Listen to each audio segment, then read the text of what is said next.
guys, it's Emily.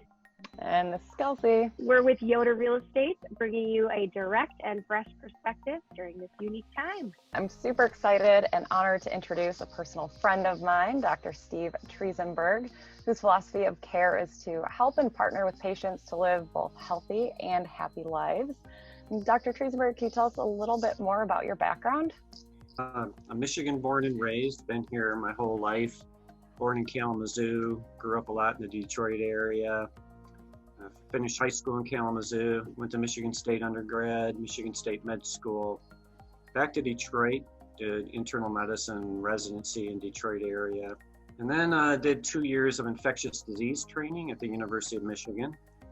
Came to Grand Rapids and been here ever since. So I've been in practice about 25 years now.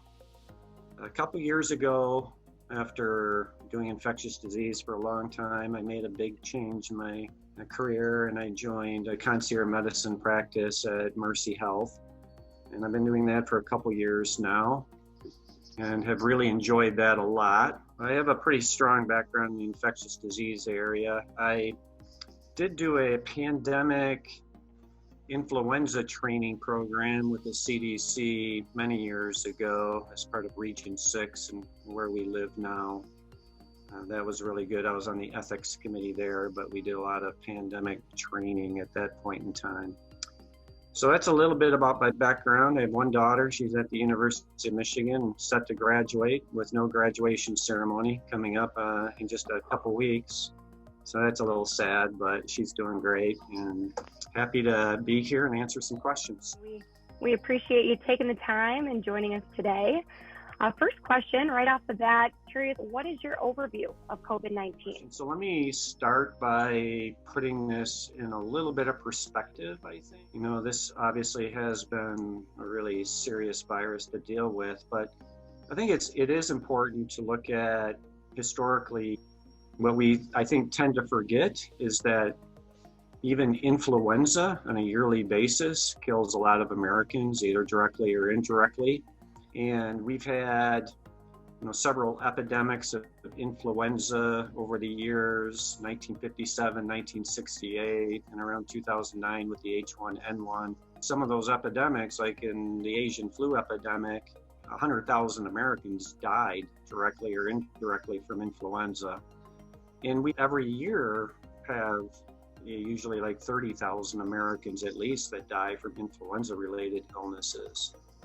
In 2017, 2018, we had a really bad influenza year and 80,000 Americans died, from influenza-related illness. I think that's important to keep in perspective.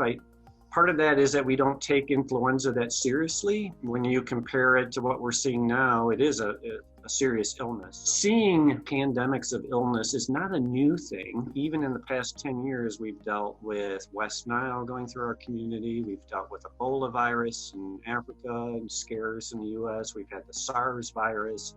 We've had H1N1. It's also important, I think, to realize that this virus is not unique in the sense of being that we have coronaviruses every winter in our community. So there's 4 coronaviruses that we see seasonally causing illness in people.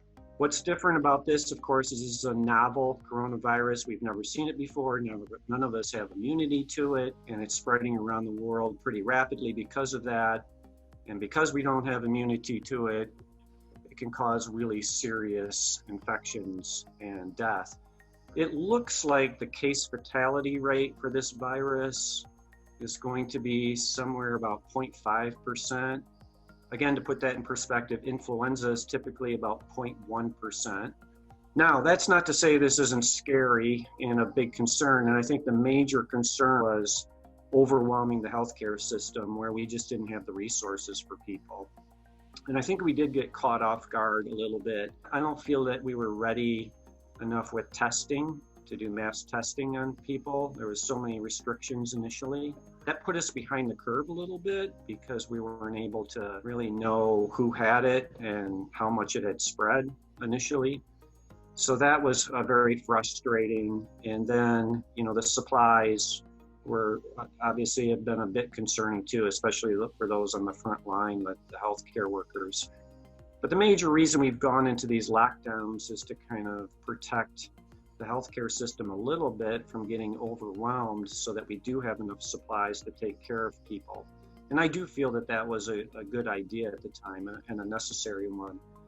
Of course, as this goes on, we're learning more and more. We have to reevaluate things constantly.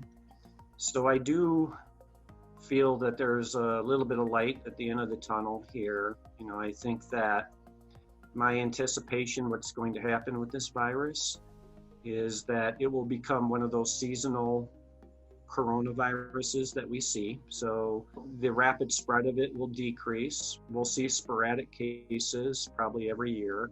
And I think knowing that, we're probably going to have to open the economy up in a pretty short fashion here because a lot of people are suffering from that. So my anticipation is, understanding the severity of this virus, that we'll start opening things up sometime in May. That's my guess, to get people back to work. But it's going to be a new normal for people. There's going to be new rules of engagement, so to speak, as we are in society. We're going to have to look at who's at high risk of contacting this and who's at high risk of illness from it. And we're going to have to stratify people based on those risks and give us some idea of how we can let people come back to work and do their jobs and, you know, buy houses or whatever. Also think that we need better testing still. We need the ability to test anybody who gets sick, and we're concerned about this virus. We need more rapid testing. We need more available testing. And then we have antibody testing. Antibody testing is something where you check the blood and you can see if somebody's had the disease and whether they're immune to it. So that will, I think, be a factor as we go forward too. Overall, I feel this has been obviously very scary. We have to put it in historic perspective. I do think we're going to get over this and learn to live with it. I feel like we'll probably be able to get back to work and have more normal lives with a new norm over the next probably month or so. Yeah, and going forward too, what do you think some of the key factors are for people to keep in mind on a day-to-day basis and how they're dealing with COVID-19 and this new normal? I feel like one thing this has raised is that, you know, we need to be conscious of hygiene and washing our hands and, you know, using social etiquette when we're coughing, wearing a mask if we're sick, not going to work if we're sick. You know, these are a lot of new things I think we're going to have to learn to live with. You know, in the past, a lot of people went to work if they were sick and just toughed it out, and unfortunately everyone else got sick too. But I think there's going to be some new rules of engagement that we're going to have going forward. But I think people just need to keep that social distancing in mind right now. You know, that 6-foot rule. I think they need to be careful about washing their hands and using good personal hygiene, wiping down inanimate objects that could transmit the virus. The virus lives on plastic and metal for up to 72 hours. Cardboard boxes, a lot less than 24 hours. Those haven't been major means of transmission. By far the major means is somebody who's sick and is coughing. But those are things to remember in your day-to-day life. As a physician, have you changed your approach with treating patients amidst all of this, and how so? We have done a lot more virtual visits, and I think every business is moving more towards this. So telemedicine, which is just kind of doing what we're doing now, and there are actually devices out there where I can listen to somebody's heart and their lungs even, you know, through the internet. So telemedicine will become a big part of medicine. It already was becoming a big part. It's convenient, prevents people from having to travel or be exposed to things in doctors' offices. We're doing a lot more of that. I think every business is going to have to do a lot more of that, including yours, of some more virtual type stuff. Yeah, and what resources do you think have been most helpful during this time for you and your patients, whether they've been affected by it, they know somebody that's been affected, or maybe they haven't? You have to be careful on your resources, and there's always, the media likes to put stuff out there to cause some drama sometimes, and there's a lot of political stuff too. I've been using some good podcasts. I've been using some Facebook groups, which I find very reliable. I've been using some regular news media. I think, you can't ignore that. There's some really good, fantastic information out of there from reliable sources. The health department, let me emphasize that the key when you're dealing with stuff like this isn't the federal government, really. It's your health department. And they're the frontline people, the disease detectives, so to speak, that are doing a lot of the work in your community.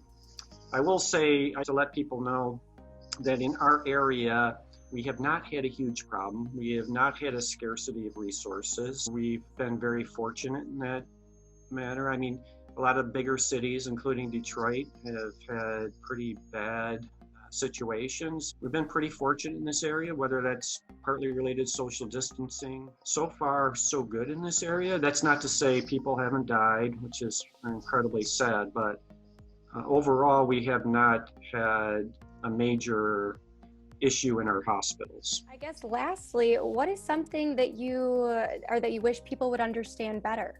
I want people to remember that death from certain viral epidemics is not unique to this virus, and it's not going to be unique going forward. One thing this could be is kind of a wake-up call for businesses and for people to prepare, because this will happen again. And there are some scary viruses out there, including avian influenza, which has a much higher mortality rate and would be a disaster if that ever became person-to-person transmission. But it seems like every 2 or 3 years we have some sort of epidemic that goes around the world or country, and occasionally pandemics. It's a good wake-up call. I hope people don't just, after 6 months, ignore this. I hope that they do some planning for the future and adjust their business models so that when this happens again, we're better prepared for it. I also want to say that there's a light at the end of the tunnel. And I think, like I said, I think we're going to have to learn to live with this. I don't think it's going to go away completely. We may get a vaccine. We're not going to get herd immunity for some time. But we also have to open the economy up, I feel. We're developing here at Mercy Concierge. We've been very active in newsletters to our patients, and we're developing some guidelines to help employers get their employees back to work using OSHA, the federal and state guidelines, but even more personal advice for our patients. And we're going to have to get back to work, and there is a light at the end of the tunnel coming. Well, Dr. Triesenberg, thank you so much for joining Kelsey and I today. We've been talking about doing something like this for a long time, so we really do appreciate you taking the time and having great conversation and sharing a lot of valuable information. So thank you so much again. Yeah, I hope that helped, and anytime, really. Thanks so much. Bye-bye. We're tuning out. Emily with Yoder Real Estate. And Kelsey. See you later. Bye, Steve. Bye-bye.